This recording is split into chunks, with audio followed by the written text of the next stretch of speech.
2 is all about ethical decision making.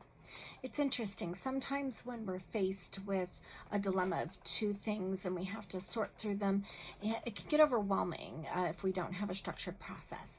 We might be, okay, well, what feels right? Or I don't know, or he says this and it's a good idea and he says that it's a good idea.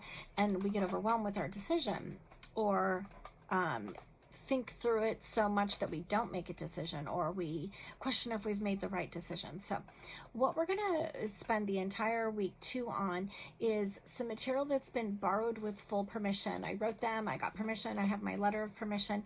It's from the Markula Center for Applied Ethics, and they have an ethics program, and they absolutely lend out for education purposes. There are different materials, and almost everything you see in the materials this week are directly from their site. So I've given them that credit. So I'm not taking credit for any of it, but I want to bring it to you because it's really such good information.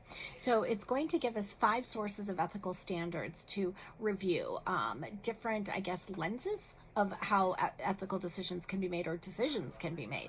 And then it's going to take that and how do we put that all together into a framework of ethical decision making. So I think that this is a really good tool this week to help us with our own decision making. It's interesting. Some of these components you might be able to take a group through the exercise.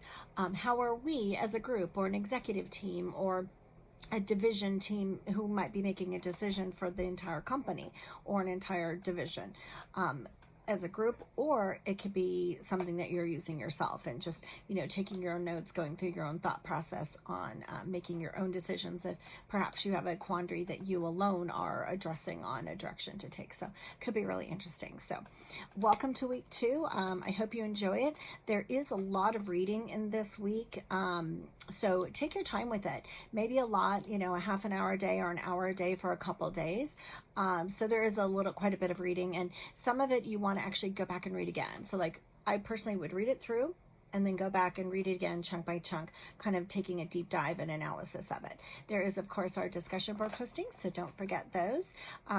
They will always be due Thursdays and Sundays. So anyway, enjoy week 2, and as always, if you have any questions, please don't hesitate to give me a call.